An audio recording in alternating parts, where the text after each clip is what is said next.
Assalamualaikum warahmatullahi wabarakatuh. Kita menjelang Ramadan ya.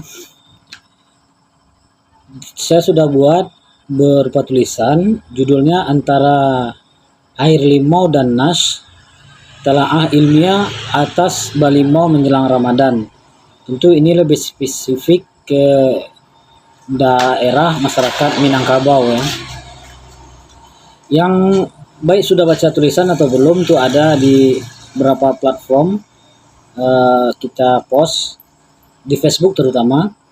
Tapi saya berusaha juga lah membuat video singkatnya, walaupun tidak literlek ya. Tapi ini antara air limau atau balimau dengan nas. Nas ini berarti dalil-dalil ya, baik dari Quran atau Sunnah dan lainnya. Kita akan telaah secara ilmiah tentang balimau menjelang Ramadan, khususnya di masyarakat Minangkabau. Pertama, tulisan ini tidak dimaksudkan untuk membela atau menyalahkan, tapi untuk mendudukkan persoalan secara ilmiah. Mana wilayah adat, mana wilayah ibadah, mana yang berdasarkan nas, dan mana yang sekadar kebiasaan adat. Baik, mungkin wajah saya atau mata saya tidak presisi ke lot kamera karena saya membaca naskah asli yang di komputer saya. Pertama, saya buka dengan menyatakan dalil Al-Quran tentang bersuci. Islam sangat menekankan kebersihan kesucian. Al-Baqarah ayat surat kedua ayat 222. Innallaha yuhibbut tawwabin wa yuhibbul mutatahhirin. Sungguhnya Allah menyukai orang-orang bertaubat dan menyukai orang-orang yang mensucikan diri. Kemudian dalil hadis, at-tahuru satrul iman. Kebersihan itu sebagian dari iman. Sedikit sini saya menyamek, istilahnya menyamek dalam istilah Minangnya. Ini hadis at-tahuru satrul iman. Hadis ini bisa ditelusuri presisi. Hadis surat Muslim nomor 223 di kitab Thaharah. Tapi kalau hadis an-nazafatu minal iman, ini saya menyebutkan hadis saja sudah salah sebenarnya. Itu bukan hadis ya, tapi maknanya benar. Kalau hadis aslinya ini at-tahuru satrul iman, dan ini bisa ditakhrij. Kemudian adapun tentang mandi, itu memang memiliki dalil spesifik karena mandi balimau ini identik dengan mandi. Hadis tentang mandi ini Guslul Yaumil Jumu'ah, tentang mandi hari Jumat ini. Tapi mandi hari Jumat ini mempunyai dalil nas yang sahih dan tegas. Tapi mandi menyambut khusus bulan Ramadan tidak memiliki hadis yang sahih dengan redaksi serupa. Baik. Kemudian kita tinjau lagi dengan kacamata ilmiah. Kira-kira yang sering dijadikan dasar itu apa? Di tengah masyarakat, semampu saya ya, yang beredar itu biasa berbunyi begini. Barang siapa bergembira dengan datang bulan Ramadan, Allah haramkan jasadnya dari neraka. Riwayat ini, riwayat masyarakat boleh ya, tidak terdapat dalam kitab hadis sahih seperti Al-Bukhari dan Muslim. Dan para ulama mengkritik riwayat ini berarti kritik rawi jatuhnya. Seperti ilmu Ibnu Al-Jauzi dalam Al-Mawdu'at. Al-Mawdu'at mengumpulkan hadis yang dinilai maudhu' ya. Maudhu' itu bahasa kasarnya palsu. Kemudian Imam As-Suyuti dalam kitab Al-La'ali ala Masnu'ah fi Ahadis Al-Mawdu'ah. Ini juga membahas hadis lemah terkait keutamaan tertentu. Masuk ini kalau dalam bahasa Arabnya, man fariha bidukhuli Ramadan harramallahu jasadahu 'alan niran. Kemudian kalau dalam metodologi hadis, sebuah hadis nilai sahih apabila memenuhi 5 syarat. Sanadnya bersambung, ittisal, perawinya adil, kemudian dabit. Dabit ini di atas hafiz ya. Di atas hafiz. Sangat kuat hafalannya, very strong. Kemudian tidak saz. Saz itu ada mempunyai celah untuk dikritik. Saz ya, bukan bukan salah ini ya, tapi saz aja nggak boleh, bukan something wrong, apalagi something wrong, sesuatu yang salah.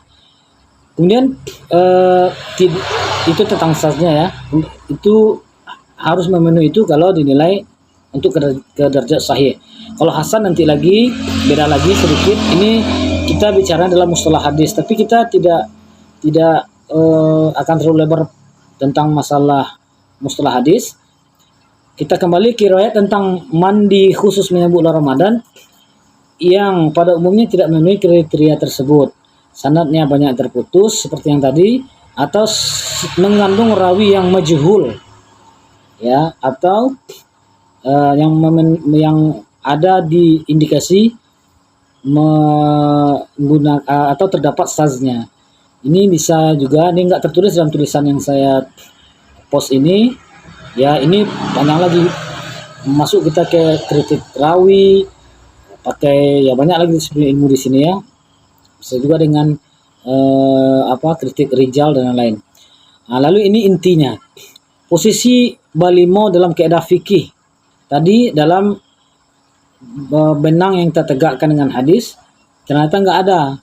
Baik, sekarang posisinya dalam fikih gimana?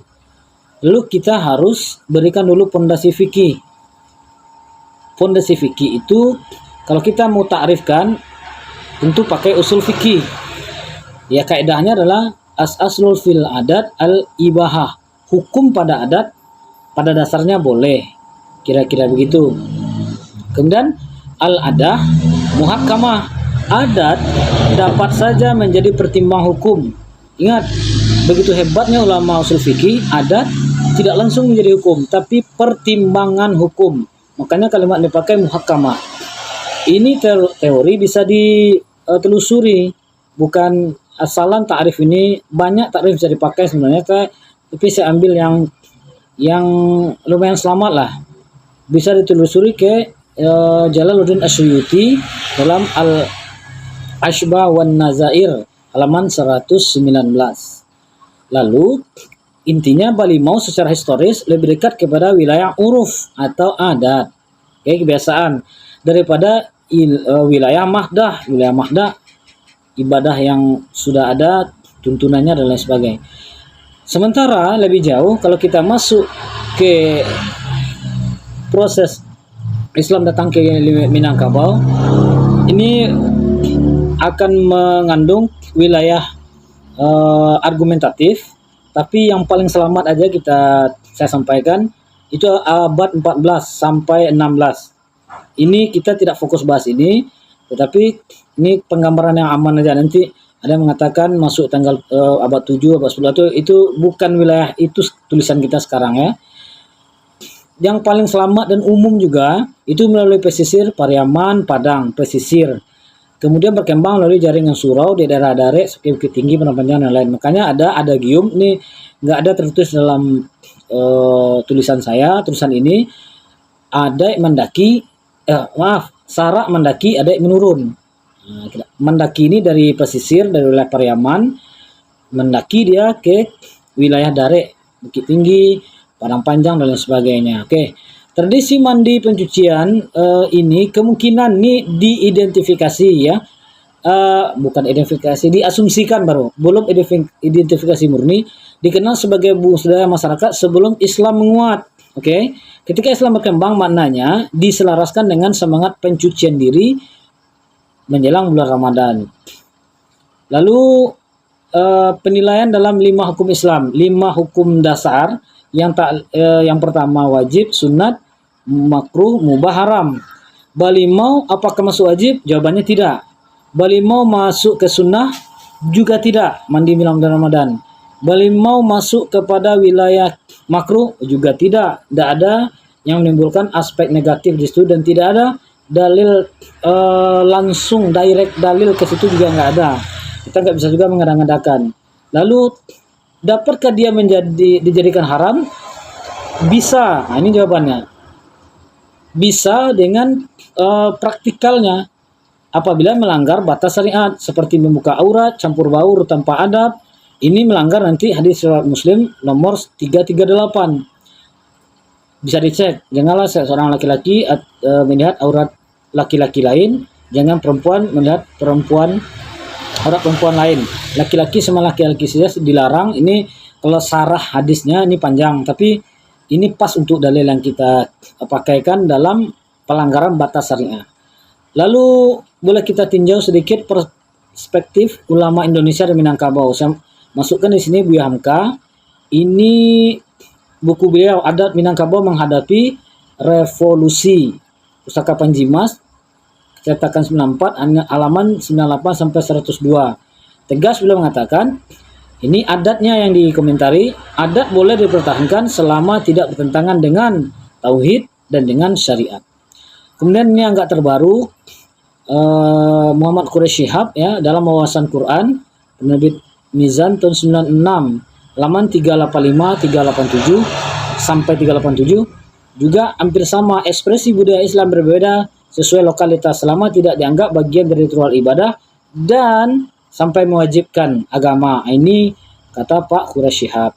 Lalu dalam sejarah historikal Minangkabau, gerakan pembaharuan pada abad 19 dipimpin oleh Tunku Imam Bonjol, kemungkinan juga sini bisa masukkan Harimau Nasalapan dan lain sebagainya, mengkritik adat yang menyimpang dari syariat, tetapi tidak setiap tradisi sosial otomatis dikritik atau dihapus.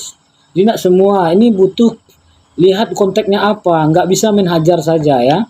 Kalau dikatakan istilahnya kaum lah ya, paling aman kaum pembaruan Islam mengkritik everything, semua dikritiknya, nggak juga, harus lihat konteksnya. Kemudian mau kita menyebutkan juga ada gium, adab seni syarat seni kitabullah. Jadi intinya itu nggak sampai diharamkan. Lalu tinggal satu hukum lagi, mubah. Di mubah ini maka di penutup kita jelaskan balimau bukan rukun Islam karena dia bukan wajib, tidak seperti salat. Balimau juga bukan sunnah khusus Ramadan, nggak ada dalil yang menopang itu, dicari-cari pun managaan benang masah. Kemudian juga hati-hati, jangan otomatis haram. Ada lihat teks dan konteksnya. Kalau teksnya ada, konteksnya lihat dulu. Ini adalah, ya ini pendapat saya dan terbuka argumentatif.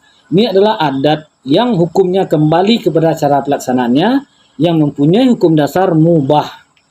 Ya, jadi kemungkinan hukumnya berlaku dalam keadaan lazim atau kebiasaan atau masih bisa menjaga, maka ini tentu perlu tegas, namanya sebuah tulisan kan. Dan saya dan yang lain kalau argumentatif boleh saja di komentar, silakan nanti kita baca. Hukum dasarnya bisa kemubah. Dalam membersihkan badan itu baik, membersihkan hati juga lebih utama dengan simbolisasi balimau, never mind atau nggak apa-apa, berarti mubah. Tapi kalau terlanggar batas-batas syariat itu, kayak mandi cabur baur, atau terbukanya aurat, atau meninggalkan hal yang penting, gara-gara pergi balimau itu nggak jadi cari uang gara-gara pergi balimau, fake jatuh ke haram. Kira-kira begitu. Boleh kita dalam argumentatif tulisan ini boleh ya. Saya tidak memaksakan, tapi saya sudah kemukakan dalil. Saya mampu, kita sudah dari beberapa titik kita masuknya dari usul fikih, dari fikih umum, dari hadis, dari Quran, tapi tetap kacamata ilmiah. Dharma Seraya 2026. Terima kasih. Assalamualaikum.